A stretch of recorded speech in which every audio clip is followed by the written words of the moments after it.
Oh, seriously. Why is it so hot?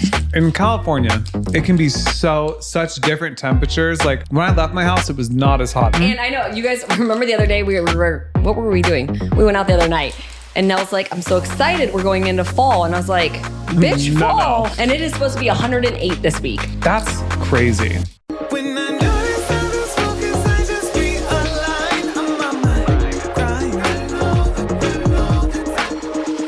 Hi. Hi. How you doing? I'm good. How are you?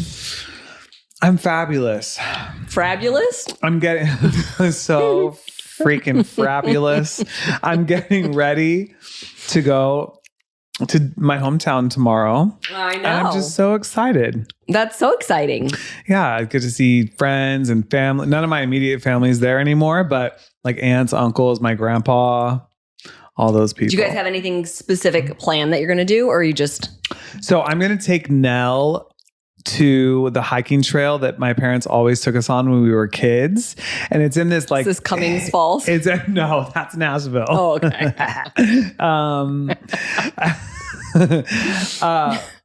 But it's in this like small town outside of Dayton called Yellow Springs. It's actually very well known because Dave Chappelle lives there. And it's a really cool like little hippie town, and then they have these trails, and so we're gonna do that. We have some dinners lined up with some of my family, and we're gonna go on a pontoon on a lake, which that's where you pontoon. Well, you know, I get a little bit confused because like where I grew up, we had all these bodies of water. Okay. I'm like, this definitely isn't a great lake. I don't know when you go from a creek to a lake, but here we are.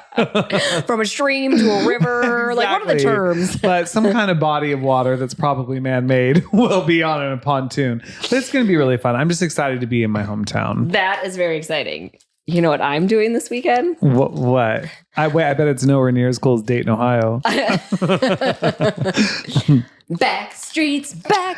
All yes. Right. Yes. I'm headed to Vegas. And they're at the Sphere. Yes. Oh my God. I really want to go. I know. I'm going with my girlfriend, Natalie. Mm-hmm. So her birthday's in August. Mine's in September. We had talked about going in September, but then their residency was supposed to be over, although they added 7 more shows. See? I know. You're going to have to see that show twice. Oh, don't twist my arm. At least see if it's worth it. Yeah. Will Nell go to that one? I think so. He'll go to anyone. No, he won't. I was about to call him some Spanish cuss words right now. This little puta. He won't go see Pitbull. He's like, I'm not into it. I was like, but he's not excited about it. How? It's Pitbull. It's fine. We're not going to do it. But yeah, don't get me started. No, I'm going to see Backstreet. We're flying in on Friday. We're seeing him Friday night. We're flying home on Saturday afternoon. So excited. Natalie is like, it's funny. She's a mom now. Natalie just turned 40. I'm turning 45. She's a mom. She has a 9-month-old. But Natalie is like my girl that back in the day. Mm-hmm. You used to tear it up. We used to tear it up. I was like, girl. She's like, I'm so excited to sleep in. I was like, oh no. But honestly, even sleeping in is not what it used to be. Like I try to sleep in. I try. And my body says, bitch, your anxiety is going to wake you up whether you like it or not. We got shit to do. Yeah, you better do something or your whole world's going to crumble apart. And it's going to happen by 10 a.m. So you better be up at 8 to get some shit together. That's what it feels like. I know. And like, I got up at 7:03 this morning and I was like, oh no.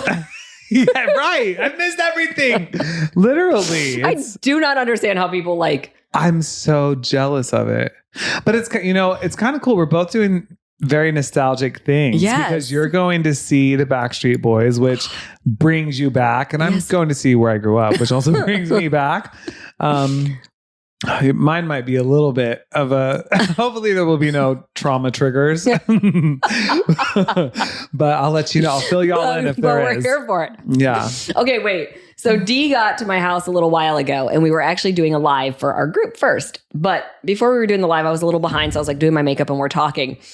But I was like, stop talking. Yeah. Save it for the show. Yeah. Because in case you haven't noticed, today is another episode of We'll See Where This Takes Us. Yeah. Honestly, we got really good feedback from a lot of you guys when we were just having a conversation. And that's pretty much what our episodes are anyways. They just start with a conversation before we press record in the conversation. So we were like, let's just do it like that, like really let you see what it's like to sit down and talk with us about who knows what. But I was holding a couple things. But first, So I showed him this photo. I was like, Donald, this popped up today. And it was like me with my long hair right when I had got my 90s cut. And I was like, fuck. Yeah. Should have listened to him. No, I needed to chop the dead off. Literally when we, because if you have noticed, when we took our like first photo shoot for the podcast, you had your hair in bangs. And then before the podcast released, I think, before we had filmed the first episode. Well, we didn't even have this yet, right? No, we did. We recorded one episode and I had long hair and we had the different stands. And then I chopped my hair. And I was like, he said, don't do it. I said, don't do it, girl. And I did it. And here we are. I'm just kidding. Huge. It's so cute. No. But it is, when you're a gay and you have all your girls, this song is one that I'm familiar with of, I want to cut my hair. It'll be so cute. I love it short. And it is so cute, but they don't love it forever. You girl. I know. I always said after 2018, when I chopped it into the bob, I was like, I will never cut a bob again. If I want short hair, I will buy a wig. I will literally spend the money and buy a wig. But I chopped it when I chopped it this time, it was because it had been processed so much because I could not seem to get to the color I wanted. P.S. Found out hormones change the color of your hair. So my hairstylist kept being like, I am not using anything that is red. I'm using the coolest colors possible. I don't know how it keeps pulling red. And he's like, maybe there's something going on with your hormones. I was like, oh yeah, I'm in perimenopause. And he's like, girl, that's why we're struggling. And I'm like, you're telling me I have to have red in my hair because I'm in perimenopause? And he's like, I'm just saying it's harder. Like that's why how it's going to take the color. But we had processed it so much that it was getting like stringy and dead and split ends. And so I chopped it off. But my question was, you were starting to talk about buzzing your head. And I was like, I can see this is going somewhere funny. Do not tell me until we're sitting here. Well, so what do you want to do? So here's the thing. Okay. I have pretty good hair, but I've always had a big forehead, like a big fucking forehead. Like I've always said, like if you're watching the video, you'll see I'm telling the truth. If I just take the measurement from the bottom of my lip to the top of my eyebrow, I could fit a whole nother fucking face on my forehead. Like I could have double. And so anyways, it's just really annoying because part of me wants to buzz my big brain. Hair off. But if I even tilt my head back a little bit, I'll just look like completely bald because that forehead keeps going. So, but I started cutting my own hair, which I like because I feel like a bad bitch. And I feel like I do pretty good for not being able to see my hair very well. But I feel like at some angles, like my haircut is serving, and at other angles, it's giving Friar Tuck. Like it's just this little, like it looks like it sat on top of my head, and someone just went like a very high bowl cut. I am glad you saved that for the podcast. It does not look like Friar Tuck. You do not look like you have your bowl cut. Oh. I can't talk. Like what? Like a what? That's our own language. Yeah. You do not look like you have a bowl cut. Well, that's good. Because that ain't the look. I don't oh my God. I'm going to see if I can find. I used to have a bowl cut. I'm going to see if I can find that picture. Please do. We'll post it in the YouTube video. It was not my proudest moment, but I wore it proudly at the time. This is a different time. I like it. I like your hair. Thank you. And you actually do a really good job cutting it. I'm having so much fun cutting my own hair. It's something I've wanted to do. And one day I was like, you know what, Donald, you can just get that whole bald look if you need to. And I'm having fun because especially when you keep it so short on the sides, you have to go to a barber so often to get it touched up. And now I feel like I can just touch it up real quick on my own. It's great. It's so ballsy. Guys are so ballsy when they cut their own hair. I would barely touch my own bangs. They would be like in my eyes and I'm like, okay. That is interesting to me when girls are like, oh, I have to go get my bangs. I'm like, oh, I would definitely cut my own bangs if I... Well, I did a few times. And although I didn't like really mess them up, like I remember going into my hairdresser like the next time around and being like, God, I hope he doesn't notice that I really like... So when he cuts your bangs, does he cut straight across and then like point cut into them? Or so it depended on the look, because my one hairdresser that I had for like 5 years, and then I ended up going over to his assistant, and they're both phenomenal. But the one was a little bit more like artsy, where he would just sort of do it, and it wasn't always as blended on the sides. Like it didn't blend like into around my face. Then when I started going to the other guy who I go to now, he's like meticulous and blended it so beautifully. Mm-hmm. And that's when I was really afraid of messing it up, because I was like, okay, wait a minute. It was one thing when it wasn't as blended. It didn't look bad when it wasn't as blended. It just wasn't as blended in. Like, right. But once you have that line, it was like if I chopped it or if I messed it up on my own, it was going to be like this weird like box around my face. So I like just a Lego head or something. Anyways, here I am now with like a bush broom tail, and I just need it to grow back down to my shoulders. Yeah, it'll get there fast. It looks very cute. It's just, it is fun. It's just, I'm super impatient. And then once I decide I want something, I'm like, well, I want it right now. And you see pictures of your old hair and you're like, and I'm like, it's going to take me 3 years to get back to that. Yeah. Who knows what I'll want by then? Not me. Yeah, we'll see. So I wanted to talk to you about something. Oh God. I want to talk to you about, did you see the Fit for TV special? Oh my gosh. Yes. What did you think? So if you haven't seen it, I don't really think it's like a spoiler situation, but it's a documentary on Netflix about The Biggest Loser, the TV show. What did you think of it? Well, first of all, I thought I'm so glad that I never got cast, because I auditioned to replace Jillian Michaels a few different times, 3 actually. And the very first time I auditioned to replace her, it came down to me and one other person. And the casting director was pushing for me to be the next trainer, and they ended up choosing Anna Kournikova. And she replaced Jillian? Yeah, there was times where like Jillian left the show and then would come back to the show, and left the show and come back. But Bob was still there. So yes, so Jillian had left. They needed a new female trainer. It came down to me and Anna Kournikova. Anna Kournikova got it. But watching that documentary, I was like, oh my gosh. I've always said this. If you've seen me on stage, I've said like, you know, you never know where the path is leading. It was so devastating to me every time I didn't get cast, because it would be months and months of auditioning and thinking like, okay, this is going to be my big break. But then obviously when Beachbody, now Body came along, I say it all the time, like, this is my home. There's no place I would rather. This is what my destiny was. This is where I was supposed to be. And the way I'm getting to do it, how many people I'm truly getting to help. Well, I will say you definitely, like the number of people who can say your program changed their life. I don't know that any of the trainers from that show could say. Like then people might know who they are, but people like experienced your creation with all the programs you've done. Yeah, like they have books or they had one-off DVDs, but an actual full-on program somebody could finish, like start and finish. I don't know that anybody has those. I don't want to say for sure because I haven't looked, but anyways, yeah, I was, you know, it was 20 years ago that show was out. And you know, what you don't know, you don't know. Yeah. But now, and then watching people talk, and over the years, I remember there would be like some bad publicity around certain things, and like how much are they actually letting them eat, or like, you know, the fact that they're working out 8 hours a day. But then you're watching the documentary and and it's a game and you're trying to win. And so you see how they're starting to game the show. And I mean, there was some scandalous stuff, like Jillian giving them caffeine pills. Oh yeah. I was like, oh, it's wild. Wild. So yes, watching it was really like eye-opening.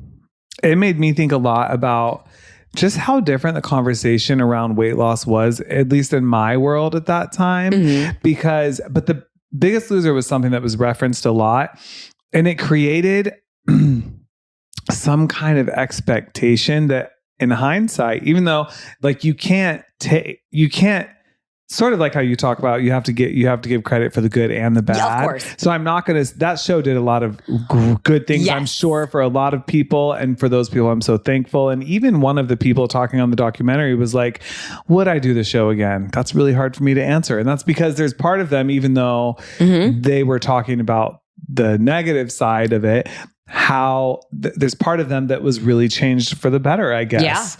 Yeah.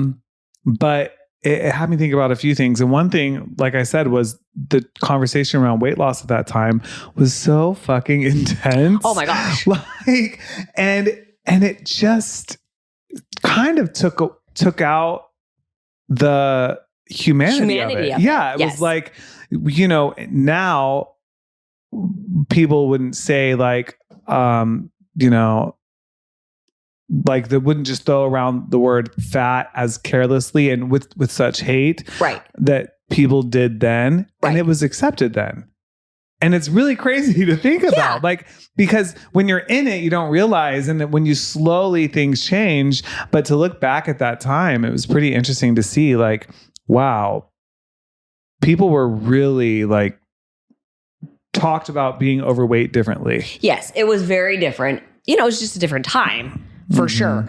And when you hear it now, it's a little like, oof, like as you're watching it, you're like, gosh. And then you look at some of the challenges that I remember watching it. So, I was in my mid-20s and not thinking anything of these challenges where they would put people who obviously are morbidly obese in rooms and be like, can you resist eating this enormous table full of food? Or, build a pyramid only using your mouth, carrying the donuts and the bread and the things like that.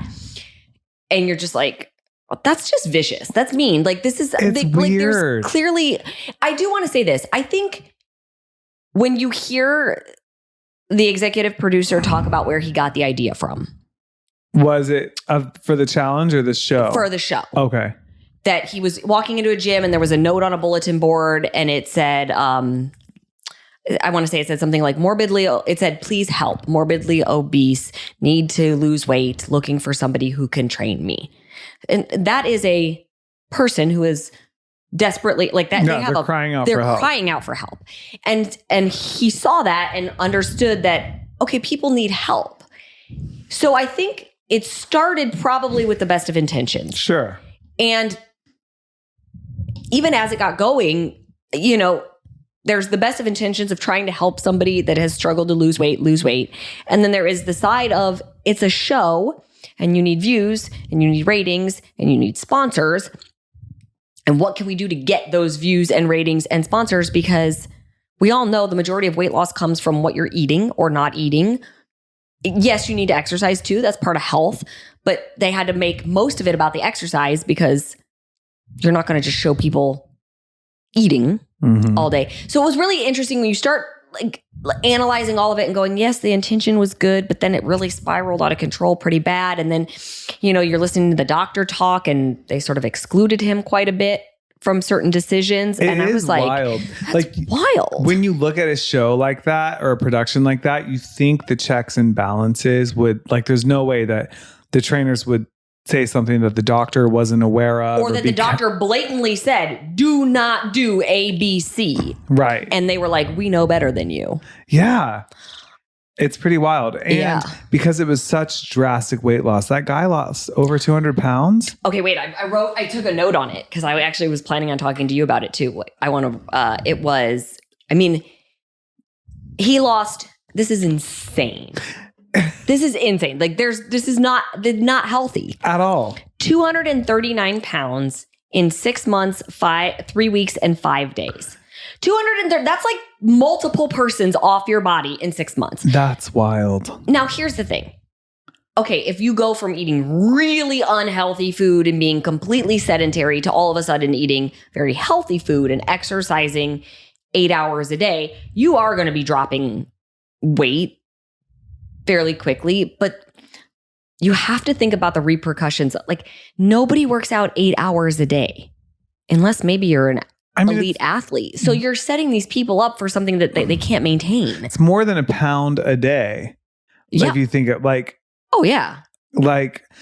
It's interesting because I was thinking about what really makes change. It's sort of, to me, this is one takeaway I got. We focus so much on the outcome of what we want. Like we want to lose a certain number of pounds, or we want to be able to be in a certain pant size or dress size or whatever your thing is. But in that, we think we'll do whatever it takes to get there, but that takes away your potential of staying there. Mm-hmm. So these people were not trained at all how to live a normal life and continually lose weight because of healthy lifestyle choices. And that guy, he gained it all back. All of it. Well, I always said this even back during the show. The people that were the most successful were not the ones that made it to the end. They were the people that were there for about 3 weeks and had to go home, figure out how to do it at home Mm-hmm. with their normal routine, because they were still competing for the money. Yeah. There was the people that got to stay at the ranch, but the people at home, they got to go home and keep going, and they still got to come to the finale. And if they lost the most, they would still win money too. So when they got sent home at like week 3, it was like, okay, 3 weeks. What does that sound like? 21 days. Yeah. They kind of learned some new habits. They were still motivated by this cash prize, but there was, you're home, you're with your kids, you're with your family, the temptations are there. They had to figure out how to do it. And those tended to be the people who actually kept it off long term. Whereas the people that stayed at the ranch until the very end, then went home for like a couple weeks, kept it off, or maybe it was a month or something like that, and then came back. Almost all of them look like, I can't say almost all of them because I don't know for sure, but a very large majority gained the weight back. And I do think they missed one vital thing. Look, you don't get to a point of being morbidly obese. And I'm using the term morbidly obese like clinically. Yeah. I'm not using it as like I'm judging somebody's character. There is some emotional trauma there.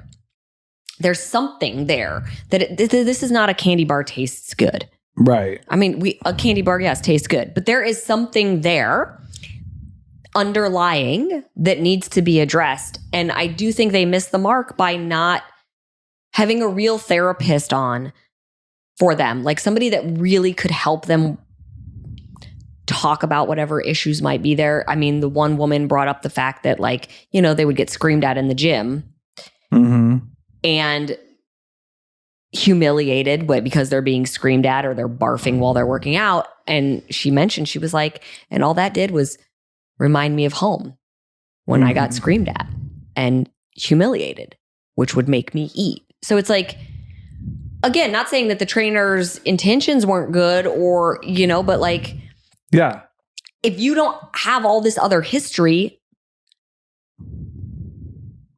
yes, the weight's coming off, they're in the house, the food is restricted as it is, then they start restricting themselves more, but you're not addressing underlying. Yeah, you're still going to go back into, because you're not addressing what got you there, so it's going to get you there again. Yeah, so if you don't heal that, then how, the likelihood of being successful when you step back into your real life and not on this ranch is the likelihood that you'll gain it back is significant. And I think that's a really important thing in general when it comes to weight loss. I know it's why we've always talked about personal development and body and mindset work. And, we've always tried to include that in some way.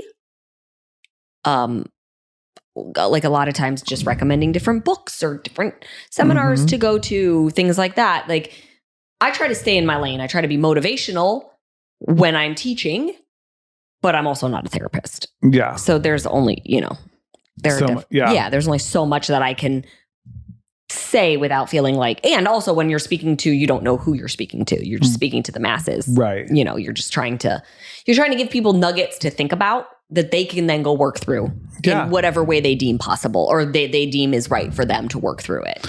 Yeah, I think it's really good to take the time and just acknowledge how important that personal development and deeper emotional work is in your transformation, in your journey, because really everything, food is one of the first rewards and pleasurable experiences that we have. Yeah, as kids.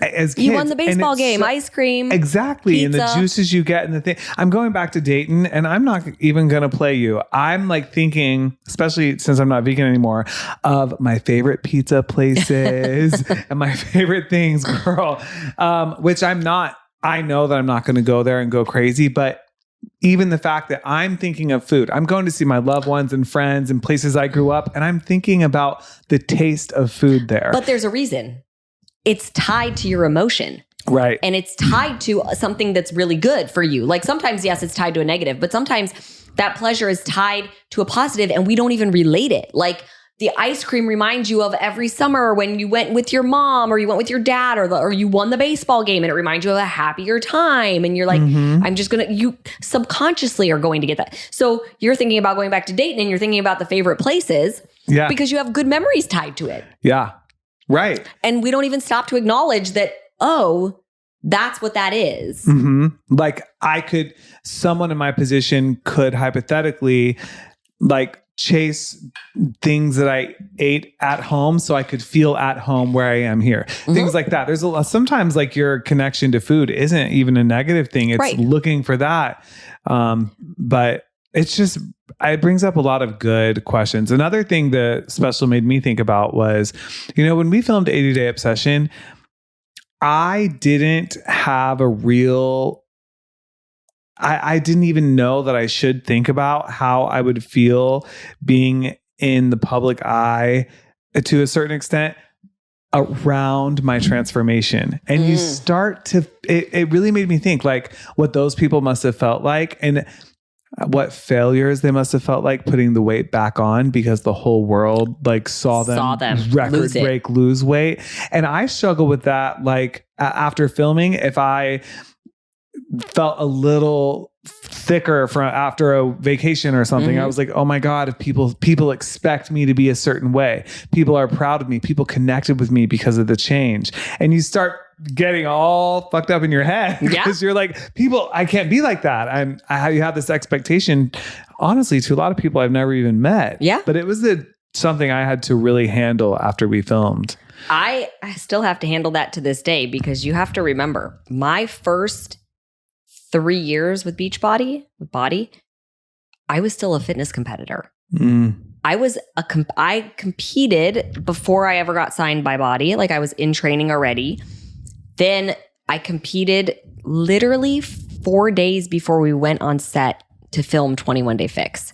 So filming 21 Day Fix, I was at my peak of peaks. Like then I competed again before Fix Extreme, and then Hammer and Chisel, I competed again. They wanted, and those last two were like, especially with Hammer and Chisel, they wanted me to compete again. Kind of having used at least the chisel component of it, and honestly, like then I was again, it was 3 more years of all of that consistency. So I was in even better shape. Like, and then after Chisel is when I started to deal with some of my gut health issues, and it had nothing to do with Chisel. It just the timing. And I had the hardest time accepting my body in country heat because I was soft. And I was trying so hard. Like, I can't tell you how hard I was working out. Like, not only was I doing all the country heat dancing, but like I was lifting like crazy. I was eating all like the way I had for competition. And I just could not get my muscle definition. And I didn't understand why. And nobody could tell me. And I felt like I was constantly being judged. And I've kind of felt that way for like the last 4.5, 5 years of as I've gone through gut health or hormonal changes or just haven't been as dialed in as you are when you're competing. Like that is a next level commitment, focus and commitment that people don't take me as seriously or they don't respect my knowledge as much because I'm not as shredded. I'm not as muscular as I was. Like there's a part of me that knows in the back of my head and people will be like, no, that's not true, Autumn. And I'm like, no, I know if I had my competition body right now, that certain people, I'm not saying everybody, but I know there would be certain people that would look at me as more of an authority than they look at me now. Because it's like, oh my God, well, there's all these women out there that are so super shredded and da-da. And I'm like, okay, well, I'm 45. And by the way, there's plenty of women that are 45 in the thick of hormonal shifts that are super shredded. It's just, everybody is different. So it is a hard thing to experience in the public eye. Well, it makes me think about what you must feel because you're, for example, when I am working with my one-on-one clients, if I'm talking with a new client, I ask them their goals, what they're looking for. And I usually, and it's a little different for everyone, but give some kind of talk of we're going to look at your goals. We're going to look at what it takes to get there. And then we're going to decide again what your goal is. Because the truth is, like for me, if I'm really honest with myself, I don't want to live the life that always leaves me with shredded abs. I want to have shredded abs, but what it would cost me and my body and the way my body responds, if it's just like on the scale, that's not really what I want. Because I want to be fit. I want to be able to get up and get moving if I need to. I want to enjoy working out. I want that to be a regular part of my life. I want to feel healthy. But I don't, like when I think about competing, the only thing that's appealing is having the body. But as someone who's done it, you don't just get the body. It's the decisions you're making day in and day out. And so I think it's interesting for me to think about, because it's like, okay, I need to decide again, what do I want? Yeah. Because what I want doesn't end with how I want to look. Yeah. It's how I want to show up. How you want to show up. And it's not necessarily a right or wrong answer. No, it's just like your answer. Exactly. And I do think there are some, like, the videos of people who try to put on weight who literally are probably going to die there's like people online who, I don't know what it's called when people watch really overweight people eating and stuff like that. So I'm not saying like that's great for you. Like I there are some things I think that's just really unhealthy, and I would encourage those people. If anyone wanted to talk with me about that, I'd be happy to talk with you. But I think that there are lines where it's like that's just not good for you. Right. But it's interesting because you feel that pressure, and I can only imagine the kind of pressure you feel. But there are also people, I think, that probably respect you and find you as more of an authority because they can relate to you more than someone who, like, I think you have a perfect body, but you're not being like competition body. Some people that also, you might have their ear where you wouldn't otherwise. Yes, true. Yes, because sometimes when you see it, to some people, it's so unattainable, or it's just not how they want to look that they're not. They're like, nah, you must be super aggressive. Because I have people think that I'm like super, you must not ever have any fun. You must not ever. And Donald, we had fun the other night. Yeah, we did. I'll talk about that in a second. But you're going to think I'm a little crazy. So I am the person, believe it or not, that I actually really like the rigor and structure of competition. Mm-hmm. Like, that excites me. I am that person. Whether or not I'll compete again, I don't know. Mm-hmm. But I'm waiting to get to this point because of these damn stem cells, where I could start working out really hard again. I'm not allowed to yet. But when I'm allowed to, for me, I want to see if my body can go there again. Mm-hmm. I believe it can.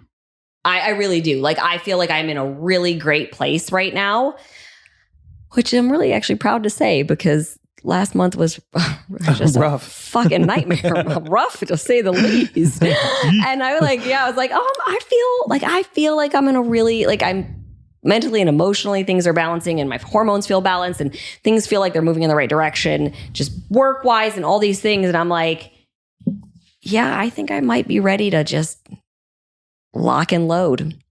Like, we're going into the fall, which is a time where everybody kind of like settles into like the routine and the back to school. So I don't know. Stay tuned. We'll see. I could wake up in a week and be like, no, fuck that noise. You're crazy. Yeah. Like, remember when you thought that? Suck up. Eating kettle corn in bed. I don't know why it's kettle corn. But sounds good to me right now. But I don't know, because what I was going to tell you was I'm dipping my toe back into the dating arena. Oh. I got back on the app.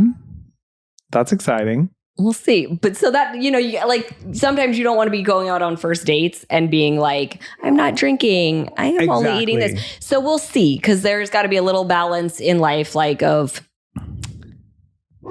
but Buddy's out there barking at people. Buddy's making a guest appearance. Yeah. You guys can hear him. But yeah, it is interesting, because I mean, I competed before when I was dating, but like when I was oh my gosh, Buddy, seriously. But when I did it, 13 years ago, the person that I was dating, like we already kind of knew each other because he worked out at the gym too. And so like we knew each other enough that by the time we started going out on dates, he was fine with the fact that I was in competition prep. Yeah. But I think it would be a little bit hard to be like, hey, nice to meet you. Yeah. By the way, I'm training for this really crazy thing. And like, so we'll see. But you pull a scale out of your purse to gosh, I would weigh your chicken. Like, no, I'm really good at eyeballing it these days. That's true. You're the master at that. But a first date, I hate small talk as it is. So to not have a cocktail might be a little, that happened to me. Remember last year when I went on that date and he was like, I don't drink. And I was like, okay. We need something I was like, I don't really either, but all of a sudden. I really want one. It sounds really good right about now. We're at a vegan place. We're trying to share food. I can't have a cocktail. Oh, yeah. I love sharing food with friends. I hated, like, if it was a first date or something, you just order your own thing. Yeah. If you're listening and we end up out on a first date, that is not the time to be reaching across. Yeah, maybe you share a side of fries. But that's fine. A finger food is fine. Can I taste some of your enchilada? Yeah, no, that's exactly. Like, this is awkward. It wasn't even a taste. It was like, let's share these 3 things. And none of them were things that you should be sharing. Yeah. And I was like, this is so awkward. Yeah. I went home and I sure did go home and eat. I was hungry. So I was like, no, you go ahead. Yeah. Where's the chip basket? That is funny. But yes, in the public eye, having a transformation in general, it can be hard because there's a side of it too where like if you don't maintain it or if you don't get to it at the time you think you're going to, there's judgment. And also like what makes me think, even if you're not in the public eye, because I experienced that, you are next level experiencing that, you're the leader of these programs. People, I think though, like, when you start losing, if you lose 20 pounds, people start saying something. And even that gives you that pressure. Like people are noticing that I'm losing weight. I owe it to them. I think it's a normal thing for people to feel. I think it's hard in general. We're on social media. Like everybody's on social media. So almost everybody's in the public eye now, unless you're private or whatever. But you also get that sort of positive reinforcement, right? Like, oh, people start to notice. Mm-hmm. And then you like really go harder and people notice and they notice. And then God forbid something in life happens and it throws you off track. Right. Then you feel like now I'm going to be judged or, somebody was waiting to see me fail. Or your hormones shift. That really is a big thing. You can change nothing and your body totally changes on you. Yeah. Tell me about it. Yeah. Been there. So anyways, it was a cool documentary. It really got my wheels turning and just thinking about those things. Can we gossip about it for a second though? Like sure. Now that we've talked about the important. How do I say this nicely? Gonna be here a while. No, I'm just kidding. I was a little bothered with Bob's interviews. All right, listen, I just want to pause and say I never watched the show, and the only trainer if someone said who were the trainers on Biggest Loser before that documentary, I would have only been able to say Jillian. Oh, really? Okay. But I watched the most recent season of Traitors, which is a really good fucking show, and they're actually casting for it. I sent you the casting. Oh my God. It was like me. I need to try to get on this shit because I love that show. And Bob was on the last season of Traitors. Oh, wow. And everyone was like, I love Bob. So I was so interested. I just wanted to offer some context of where I'm coming from with Bob. I was like, okay. So what did you think was about his interviews? Well, here's the thing. I watched Biggest Loser like religiously back in the day. And I actually really liked Bob because I felt like for the most part, he was the kinder trainer. Because I don't respond to getting screamed at. Me that is either. not. I'm like, bitch, get out of my face. Like, because I'm gonna come back at you. Yeah. And he did end up yelling a few times, but like it was nothing compared to how Jillian would yell at people. Yeah. I guess maybe I felt like he was really defensive in the documentary. Mm-hmm. And I guess I can understand that because you're there to do a job. You're there to be helpful. And I mean, that show was like the biggest thing ever at the time. And so then when certain things started going wrong with it, I'm sure he was, taking a beating in the public eye. Yeah. And that can really, like, at a certain point, you just kind of get tired of taking the beating, especially if you weren't the one doing something or you were doing your best. It's like, okay, I'm human. Like, so I am giving him grace, but it just was a different side. I guess maybe I expected just a little bit more. Yeah. Maybe humble or compassion. Or like in hindsight, everyone can see things they would do differently. Yes. Even not that you would do anything differently, but if someone does all of your programs, starts with the first one and goes all the way through, they're going to see an evolution because people change. So it is weird. I actually remembered having the thought, does he have no idea what this documentary is? Like, right. Did they not tell him? Because everybody's sitting there like, and this was horrible and this was horrible. And he's like, double down. Yeah, do it again. He did. He doubled down. He doubled down with his 3 diamonds up his ear. I was like, okay, just Bob. show up a little, just a little humble. Especially because that woman in him like had an issue, and she was one of the contestants. I don't know her name. Joelle. Yes, Joelle. I remember that season. I felt so bad for her. Mm-hmm. Talk about some mean girl shit. When everyone was like, I was like, that really sucks. Of course, if someone's there, they're trying. And by the way, if they're not look, again, it's reality TV, so you got to give them a show, and that's exactly, and you very long hours of filming, I'm sure. And at a certain point, trust me, there have been times where I've been training people in the past. Like, I've never snapped on people, but there have been times where I just want to be like, oh, fucking just do it. Shut up. Just fucking squat. I'm pretty sure you've said that to me before. I'm just kidding.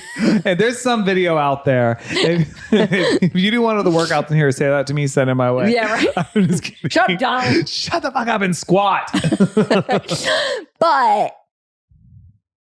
But you are dealing with people who probably have so many emotional triggers that just screaming at them in a room full of people. Yeah. Oof. Yeah. And it's crazy though, because when I auditioned for that, I'll just lay it all out there. They would, every time I would do my audition tapes, and this was back before like iPhones and stuff, like you really had to actually like, it required effort to like film and upload it to a private YouTube thing for them to review it and all this stuff. And they were like, okay, well, we need to see you training somebody who's morbidly obese. And I'm like, okay, well, I was a trainer at Equinox at the time. I didn't have a client that was that significantly overweight. Yeah. Not to mention, I wasn't going to go. I actually probably had 2 that were like could have. But those are not the people that I'm going to say, hey, can I train you and film it for this? Like, that's implying something. That's pretty. Wait, you press record. You're like, just go with it. Move, bitch! Come on, you fucking bitch! Could you imagine? Get your ass up, cow! Like, just the most ridiculous. Like, insane. So I would train like my friends. Like, I would be like, okay, I'm going to train a friend. Like, I just can't. And they would always, the note that they would always give is, can you yell more? And I would just say, I was like, no. Mm-hmm. I really, and that maybe that's why I didn't get cast, but I would hold my ground. I was like, it's not how I train people. I'm sure if somebody is giving me a hard time, I'm going to give it back. But that's just not how I approach training, because I'm not in the military. I don't want to scream at somebody. I don't want somebody screaming at me to get a result out of me. It doesn't work. And they would always come back with that note. Like, can you yell more? Like, yeah. No, I'm not Jillian. Like, if you want the freaking doppelganger to her, I'm not it. Yeah. Like, I'm me, a trainer. I'm me trainer, and I will show up as me. Mm-hmm. But yeah. I want to see you and Jillian in a fight. That's what I want to see. That's oh my God. Picture it like a spin-off in a physical fight, or like a choreographed WrestleMania one. It could be really she would fun. Win. Like she would win. Well, she scares me. She scares everybody. Yeah, I'm good. And then listen, I'm scrappy AF. I'm not the girl. I'm like, you give me a man attacking me and I'm going to claw his fucking eyes out. But no. Good. No thanks. Hi. Love you. Cute. Love your shoes. Yeah. Yeah. What else were we had other things that we went out the other night. Yep.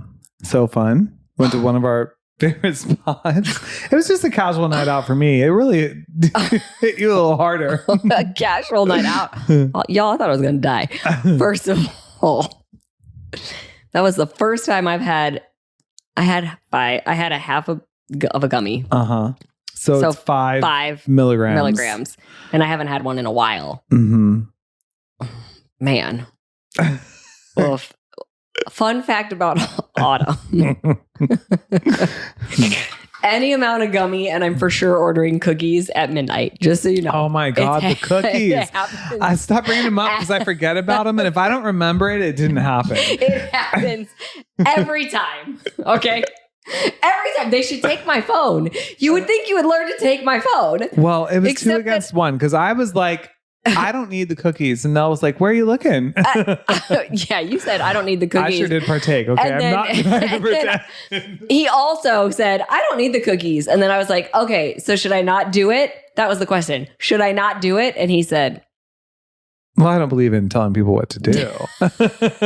He sure did sit there in silence. And because we were at your place, not mine, there were new cookie options available. There were new places available. And that place had stuffed cookies. What was the place called? Because I think it'd be fun for us to say the name. I think it was like something like stuffed cookies or something. Y'all.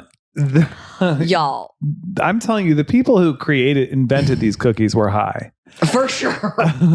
But they were so good. I accidentally just Googled stuffed.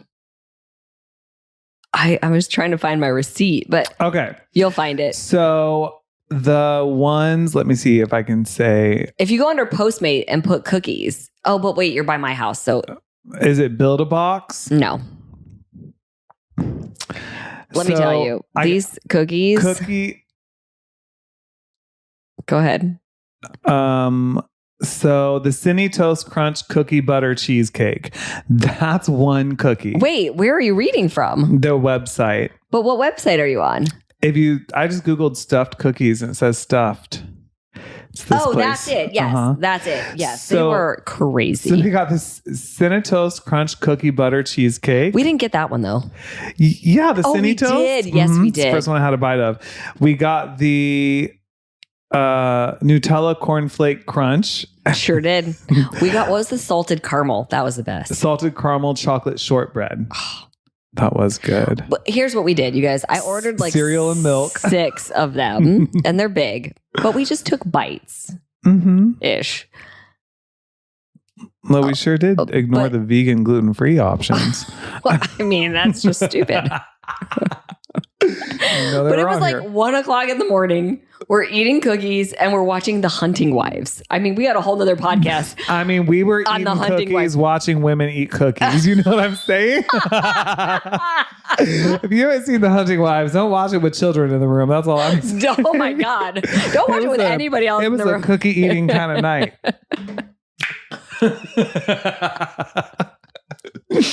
How long into this podcast are we? What's our time? We're at 57 minutes. Okay, so we're not going to get into The Hunting Wives today. But I literally did say to Donald that night when we were like walking to dinner, I said, have you been watching TV lately? And he's like, well, yeah, what do you mean? And I was like, I don't understand. Every show I put on is like girl on girl soft porn. I'm like, I don't Well, I said it's time for the lesbians to take the lead because, you know, let me tell you, these gay boys, we've been leading the charge for the representation. And I've always felt a little bit bad for the girlies because there's not as much. And I was watching it and I would say to Nell, like, oh my God, can you imagine being a lesbian watching this? You would feel it. I would love it.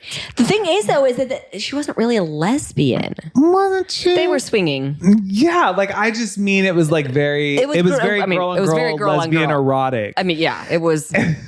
By the way, I was like, I told them they had to watch it because I was like, you guys, I watched this show and I'm going to need somebody else to watch it and talk to me about it. Because we binged the whole show in like 2 days. Same. I was just like, yeah, we sure did. But then there was another. Oh, then I watched the movie. I was watching it on the way back from Paris. A Simple Favor 2 or Another Simple Favor. Yeah. Blake Lively, and she plays herself, but she plays like a twin. Yeah. Or a triplet. A triplet, actually. But one of them, yeah. But like, is like girl on herself, essentially. And I was like, what is happening that everything I put on is like everywhere? I'm like, somebody ran out of ideas. And they said, sure did. They said, do it. Yeah. It's like, I'm afraid to put any show on with Dom in the room now. Literally, because they're big actresses too. Yeah. Like you felt safe around bigger names. Like they probably have a no nudity clause. Yeah, they're not going to. I'm telling you. And I've always been a free the titty proponent because I feel like it's a double standard that men can show their nipples and women can't. I'm not bothered by it. But it is like a shift. It's like, okay. But when you're not expecting it and you're just sitting at home by yourself trying to find a show to watch and all of a sudden you're like, wait, oh my God. Right. I was like, did I put on Skinamax? Like, I thought it was a Netflix. What am I watching? Yes. That's what's wild because of all the streaming. Yeah. Because before it's like, unless you had pay-per-view or something like that. And you got to be careful because like, I'm like over here like, oh my God, is Dom going to accidentally put this show on? I mean, it is soft porn. I'm telling you. It is soft porn. It is not like, I would not want him watching that right now. Nell and I multiple times stopped and we were like, can you imagine being in a room full of camera and crew and directors and lighting and doing this? No. And not being a porn actor? Like it's one thing if you know you're going to have sex on camera, but this is very... I mean, they obviously know they're going to have sex on camera. It's in the script, but... Yeah, but back in the day, it's like camera pans, you just rub on each other a little bit. This is this is next like, level. This was a thing. Yeah, and now they're going to know. The public is going to expect them to keep doing lesbian shit, just like they expected us to stay skinny. Well, give the people what they want. Give them what they want, guys. Oh my God. So, I don't know what the title of this episode will be. I guess we'll find out. Yeah, fit for TV. Yeah. We talked about it. But yeah, if you guys have any thoughts on it or questions about any of the, the topics that we were covering in terms of what was shown in the documentary and stuff like that, we're always here for it. Everything's perfect podcast at gmail.com. You can email us there. That's right. And we do love seeing your ideas of things you'd like us to talk about and touch on and all the things. So make sure you hit us up and we'll see you next time. Make sure you also like, subscribe, and follow us on the gram because that is the only place we are. We have yet to do we'll TikTok. Get there. We'll see you guys next week. Bye. Bye.